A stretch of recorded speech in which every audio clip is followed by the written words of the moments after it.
Hello everyone, इस video में हम करेंगे एक्सरसाइज 13.6 में से सम नंबर 5, 6, 7 एंड 8। तो यहाँ पर सम नंबर 5 की स्टेटमेंट है, it cost ₹2200 to paint the inner curved surface of a cylindrical vessel 10 metre deep. तो यहाँ पर हमें कहा गया है कि एक सिलेंड्रिकल वेसल जिसकी डेप्थ 10 मीटर है, उसके इनर कर्व सरफेस को पेंट करने की टोटल कॉस्ट आती है ₹2200। आगे फिर इसमें कहा गया है, if the cost of painting is at the rate of ₹20 पर स्क्वायर मीटर। तो यहाँ पर आप देख सकते हो कि टोटल कॉस्ट भी हमें दी गई है और जो कॉस्ट का रेट जो है वो भी हमें यहाँ पर दिया गया है कि 1 स्क्वायर मीटर पर पेंट करने की जो टोटल कॉस्ट है वो आती है ₹20। यानी कि इस टोटल कॉस्ट को उसके रेट से डिवाइड करके हम यहाँ पर उसका inner curved surface area find out कर सकते हैं। तो इसमें हमें फाइंड आउट करना है फर्स्ट पार्ट में यही जो अभी मैंने आपको बताया कि inner curved surface area of the vessel. इसके सेकंड पार्ट में रेडियस ऑफ द बेस। तो जब इसका इनर कर्व सरफेस एरिया हम फाइंड कर लेंगे तो उसका यूज़ करके, और साथ ही आप देख सकते हो कि इसकी डेप्थ जिसको हम हाइट की तरह से यूज़ करेंगे, उसके बाद हम उसकी रेडियस को फाइंड आउट कर सकते हैं। एंड देन इसके थर्ड पार्ट में हमें फाइंड आउट करना है कैपेसिटी ऑफ द वेसल, यानी कि उसकी वॉल्यूम को। तो इसके सॉल्यूशन में हम लिखेंगे सबसे पहले कि जो उसकी डेप्थ है, या फिर जो आप उसको हाइट भी कह सकते हो, कि h इक्वल्स टू 10 मीटर।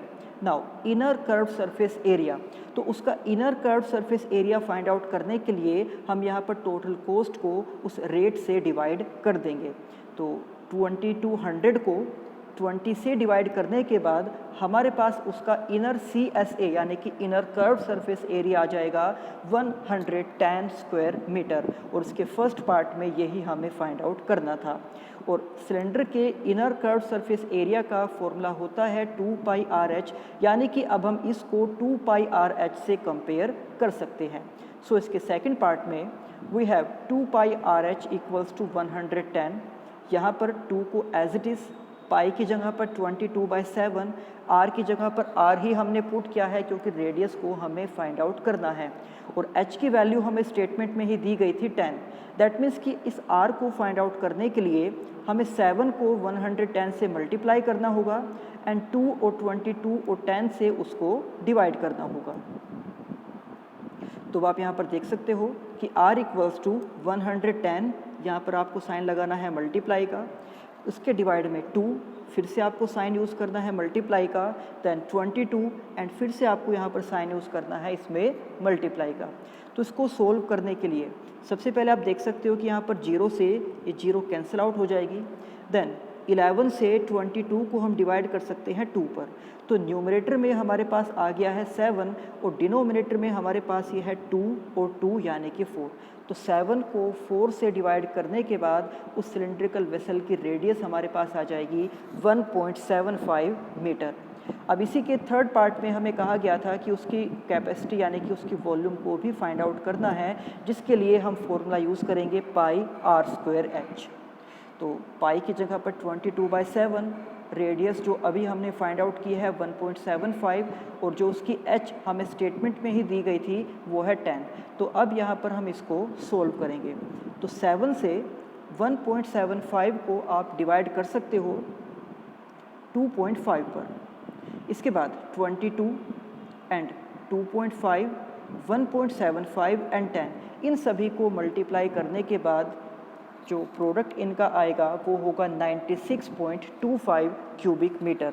तो इस तरह से उसकी जो कैपेसिटी है यानी कि उसकी जो वॉल्यूम है वो 96.25 क्यूबिक मीटर है, और 1 क्यूबिक मीटर 1 किलोलीटर के इक्वल भी होता है, यानी कि आप यहाँ पर क्यूबिक मीटर की जगह पर किलोलीटर यानी कि KL भी यूज़ कर सकते हो।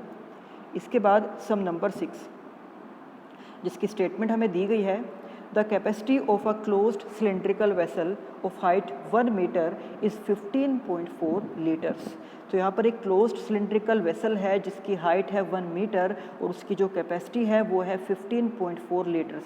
आप देख सकते हो कि हाइट यहाँ पर हमें दी गई है मीटर में और उसकी जो कैपेसिटी है वो हमें दी गई है लीटर्स में, यानी कि हम इसको भी क्यूबिक मीटर में कन्वर्ट करेंगे।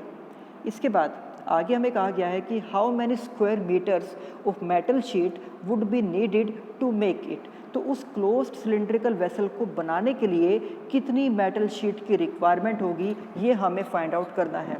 दैट मीन्स कि उस क्लोज्ड सिलिंड्रिकल वेसल का टोटल सरफेस एरिया हमें फाइंड आउट करना होगा, जिसके लिए हमें यहाँ पर हाइट तो दी गई है बट हमें उसका एरिया फाइंड आउट करने के लिए रिक्वायरमेंट होगी रेडियस की। तो सबसे पहले हम यहाँ पर उसकी कैपेसिटी का यूज़ करके रेडियस को फाइंड आउट करेंगे। तो इसके सॉल्यूशन में हम यहाँ पर लिख रहे हैं कि हियर h इज़ 1 मीटर, जो हमें स्टेटमेंट में दिया गया था। उसकी जो वॉल्यूम यानी कि जो उसकी कैपेसिटी है वो है 15.4 लीटर्स, और आपको पता है कि 1 litre equals to 1/1000 cubic metre, यानी कि आप इसको 1000 से डिवाइड करके क्यूबिक मीटर में कन्वर्ट कर सकते हो, और ये हमारे पास आ जाएगा 0.0154 cubic metre.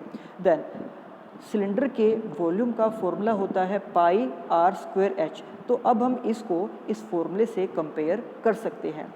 So pi are square H को जब इसके इक्वल में हम रखेंगे तो एक साइड में लिखा गया है इस वॉल्यूम को, और दूसरी साइड में यहाँ पर पाई की जगह पर 22/7 आर स्क्वायर, ये एज इट इज़ क्योंकि इसके रेडियस को हमें फाइंड आउट करना है, और इसकी जो एच यानी कि जो हाइट है वो स्टेटमेंट में हमें दी गई है।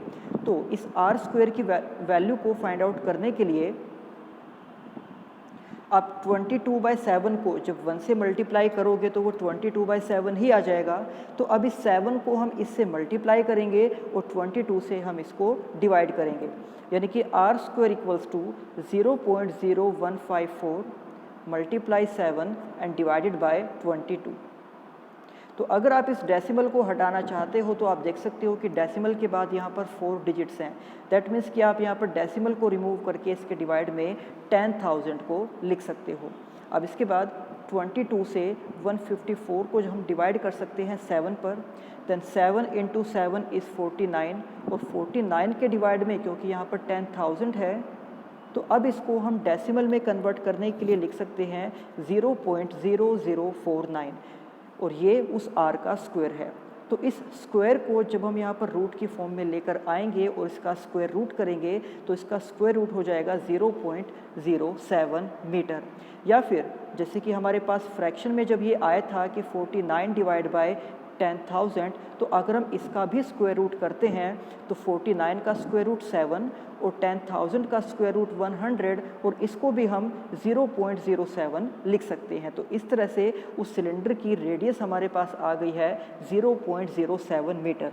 तो अब हम फाइंड आउट करेंगे उसका टोटल सरफेस एरिया, जिसके लिए फॉर्मूला होता है कि 2πr × r+h, या फिर आप लिख सकते हो कि 2πr × h+r। तो total surface area of the cylinder is 2πr × h+r। तो यहाँ पर 2 देन पाई देन r और ब्रैकेट के अंदर h+r। तो जब हम इसको सोल्व करेंगे तो यहाँ पर 22 और 2 इनका प्रोडक्ट आ जाएगा 44।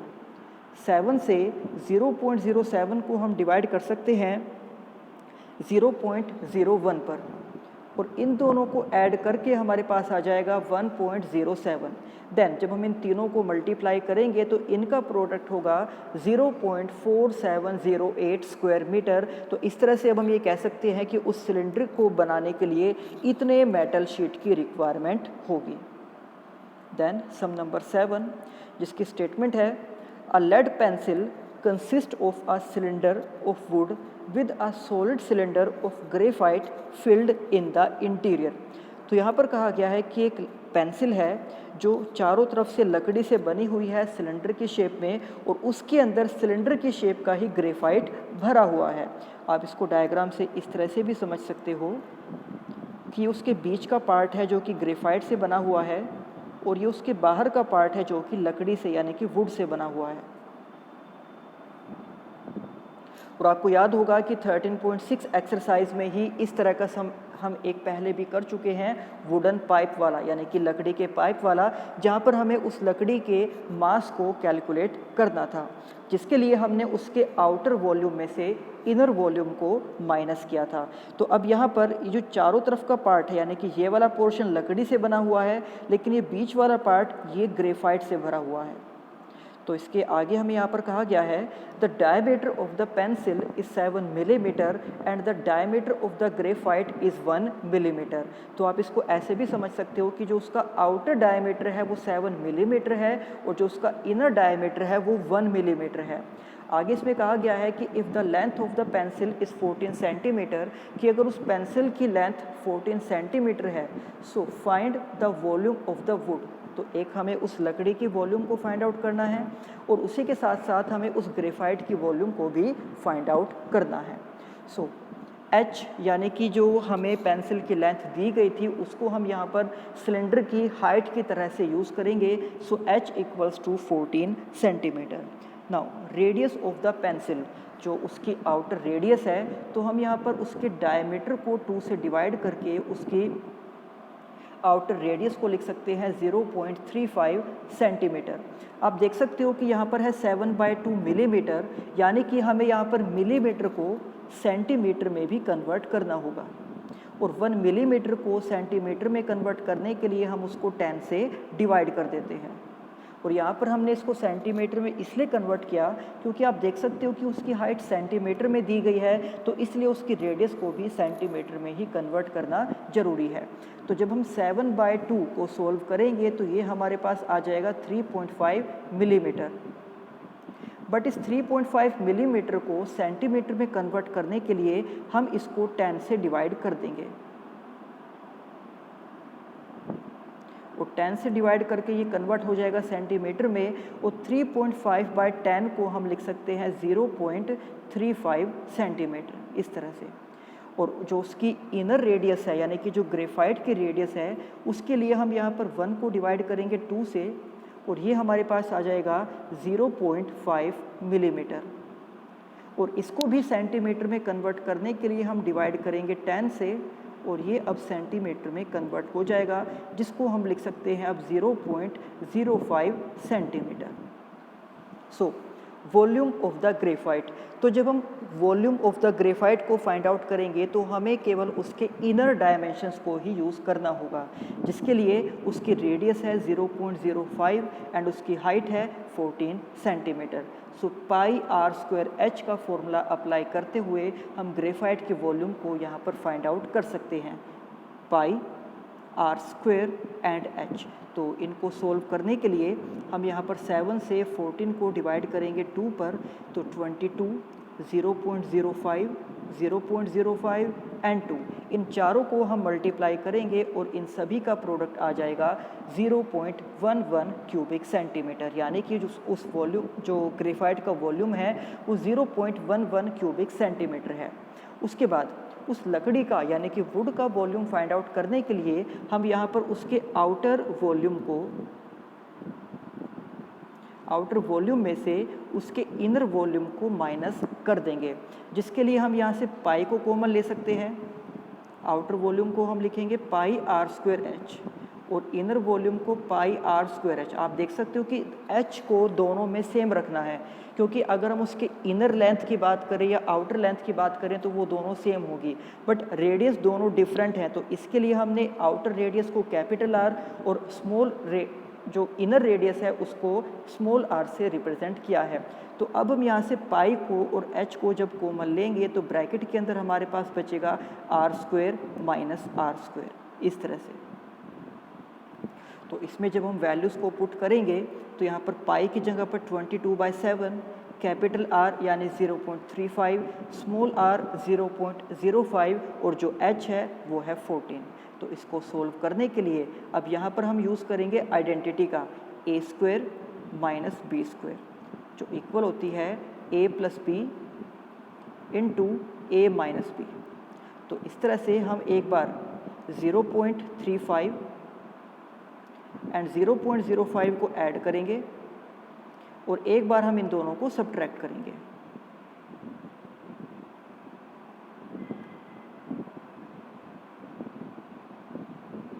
तो इन दोनों का सम हो जाएगा 0.4 और इन दोनों का डिफरेंस हो जाएगा 0.3 और यहाँ पर 22/7 एज इट इज़ और ये 14 भी एज इट इज़।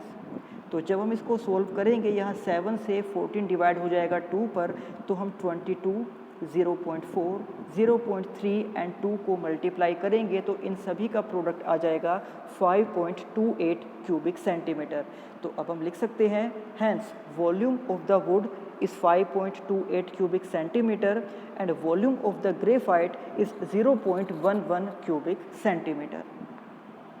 उसके बाद सम number 8, a patient in a hospital is given soup daily in a cylindrical bowl of diameter 7 centimeter।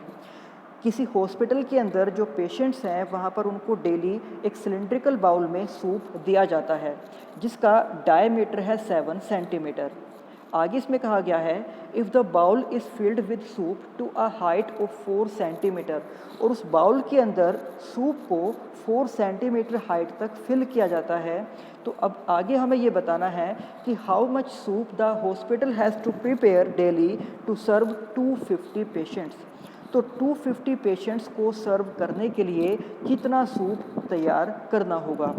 इसके लिए हम यहाँ पर पहले एक बाउल का वॉल्यूम फाइंड आउट करेंगे, यानी कि हम पहले ये कैलकुलेट करेंगे कि एक बाउल के अंदर कितना सूप फिल किया जाता है, कितना सूप भरा जाता है।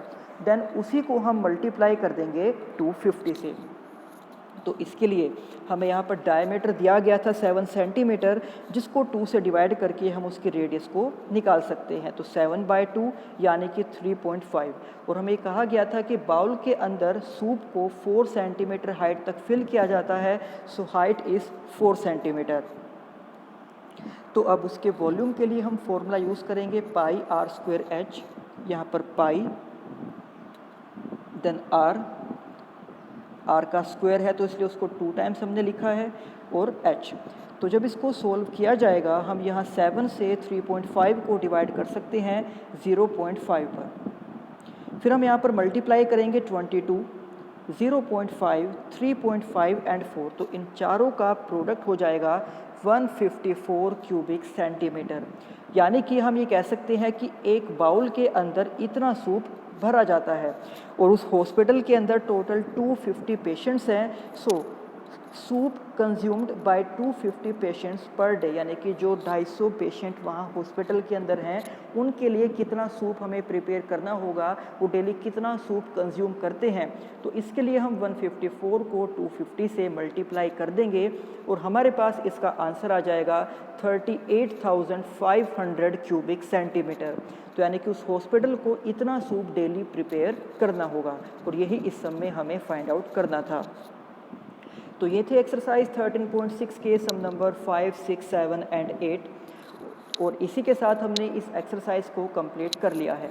तो अब इसके बाद नेक्स्ट एक्सरसाइज हम स्टार्ट करेंगे नेक्स्ट वीडियो में। तब तक आप इन सभी सम की अच्छे से प्रैक्टिस करना। तो मिलते हैं आपसे नेक्स्ट वीडियो में। Thank you.